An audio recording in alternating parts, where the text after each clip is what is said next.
Opisyal nang sinimulan ng Estados Unidos ng Amerika ang pagharang sa kipot ng Hormuz at nagbanta si Donald Trump na wawasakin ang lahat ng barkong lalapit sa mga barko ng US Navy na kasali sa blockade.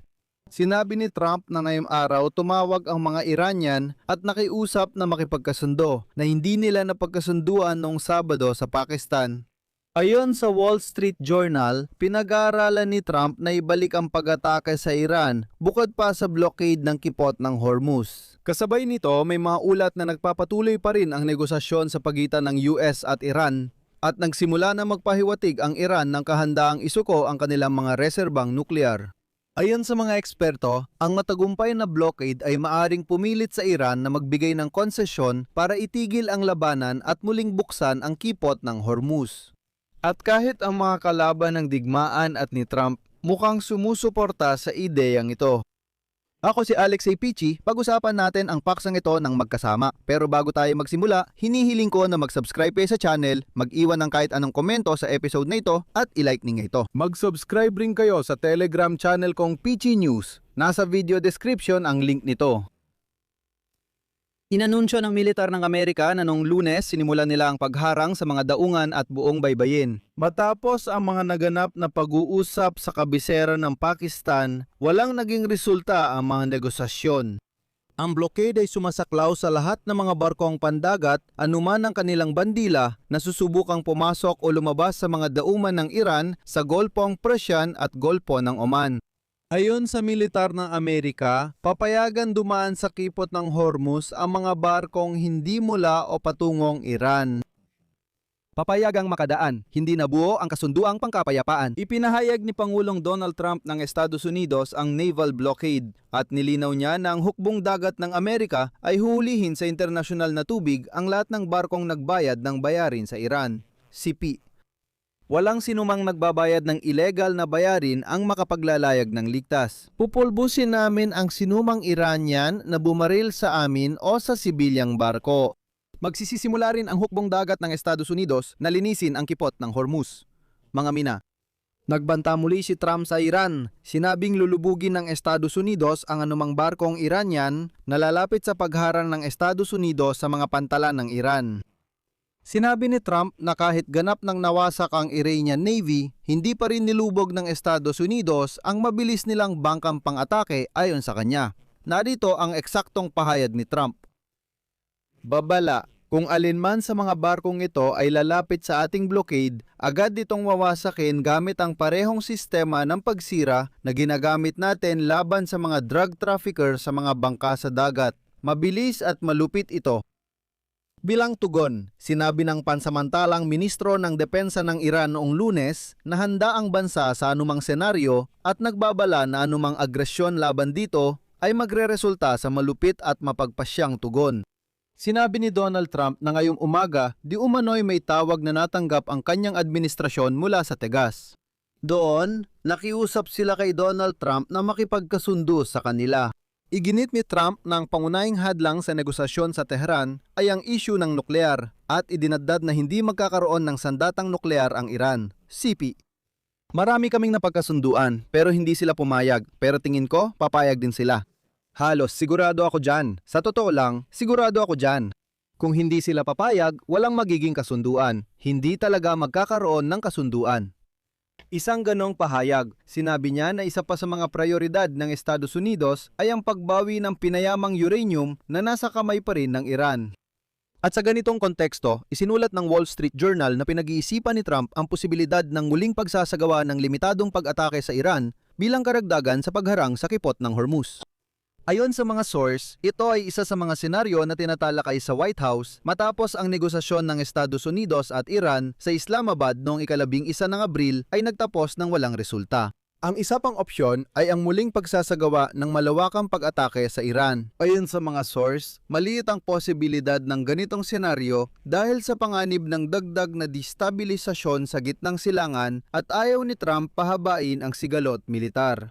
Ayon sa Wall Street Journal, habang may pagharang sa Strait of Hormuz na inihayag ni Trump noong nakaraang araw, plano ng Estados Unidos na bigyang presyon ang mga kaalyado para silang magbigay ng seguridad. At dito, nais gumawa ng isang tusong hakbang si Donald Trump. Ang punto ay kung walang agarang kasunduan, nais ni Donald Trump na hikayatin ang mga kaalyado na sumali sa pagharang sa Strait of Hormuz at kalaunan ay ipasa sa kanila ang responsibilidad. Parang sinasabi niya, dinala niyo na rin naman ang mga barko niyo rito.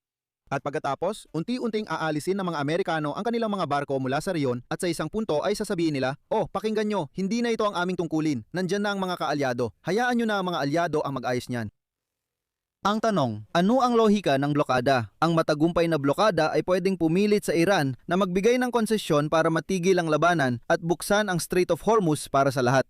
Hanggat walang solusyon, aalisin ng blokada ang milyon-milyong bariles ng langis sa merkado na tiyak magpapataas ng presyo ng langis sa pandaigdigang merkado. Ngayon, ang futures ng Brent na langis ay muling lumampas sa $100 kada bariles muli. Tumaas ng 7% ang presyo sa loob lamang ng isang araw. Simula ng digmaan, piling isinara ang kipot at si Iran ang nagdedesisyon kung sino ang papayagang dumaan. Karaniwan, ito ay mga barkong nagdadala ng langis at gas papuntang China, Turkey, Pakistan at India. Ang ganitong piling pagsasara ng kipot ay isa sa pinakamapaminsalang epekto ng kasulukuyang digmaan. At hanggang sa huling sandali, hindi sinubukan ng White House na pigilan ang daloy na ito. Natatakot sila na ang pagtigil nito ay magdudulot ng lalo pang pagtaas ng mga presyo. Ang totoo, pinikit ng mga Amerikano ang kanilang mga mata sa aktibong pagbebenta ng langis ng Iran at, gaya ng alam ninyo, inalis pa nga nila ang mga sanksyon sa langis ng Iran. Naniniwala ang mga eksperto sa politika at mga dating opisyal na ito ay isang pagkakamali, katulad ng nagawa ng Estados Unidos nang hindi nila ipinatupad ang ganap na embargo sa langis ng Russia matapos ang pananakop ng Russia sa Ukraine noong 2022. At ito ang pinakamahalaga. Ang pag-export ng langis at gas ay bumubuo ng humigit kumulang 15% ng GDP ng Iran. At ang pagbaba ng bilang na ito sa zero ay magdudulot ng hindi maiiwasang pagbagsak ng ekonomiya ng bansa. At ito ay magtutulak sa rehimen ng Ayatollah sa pagkawasak. Kaya siguradong mapipilitan ang mga mula na maupo sa negosasyon. Ibig sabihin, haharangin ng Estados Unidos ang mga barkong dumaraan sa mga pantalan at baybaying lugar ng Iran, titigilin at pipilitang bumalik o kukumpiskahin ang mga ito.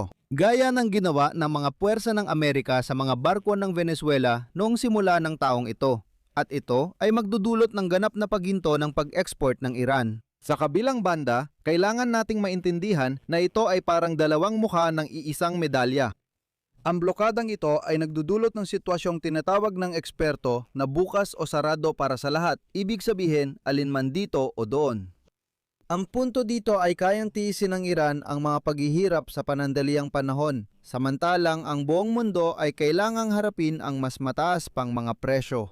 Ibig sabihin, habang hinihintay ang pagbagsak ng rehimeng Iranian, kailangan nating tiisin ang tunay na pagtaas ng presyo ng lahat ng bagay.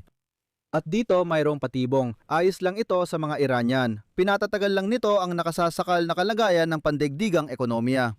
Sa halip na sumunod ang Iran, maaring palalain lang ng blokada ang tensyon at hindi makamit ang tunay na layunin. Walang tunay at agarang pressure sa ekonomiya ng Iran. Malinaw na pangmatagalan ang laro dito. At ang tanong, sino ang unang bibigay? Uulitin ko, sa maikling panahon, kayang tiisin ng Iran na walang export ng langis at gas. Ang tanong, hanggang kailan tatagal ang reserba nilang lakas? Sa dulo, ibabahagi ko ang isang nakakatakot na kaisipan. Sa pamamagitan ng pagharang sa Hormuz Strait, si Trump ay kasalukuyang nakikipaglaban para maibalik ang status quo na umiral bago nagsimula ang digmaang ito.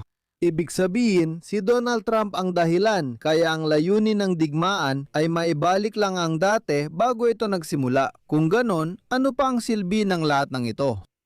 Dito ko natatapusin. Ibahagi ang inyong opinyon at mga konklusyon sa mga komento sa ilalim ng episode na ito. Mag-subscribe sa channel, pindutin ang kampanilya at huwag kalimutang mag-like.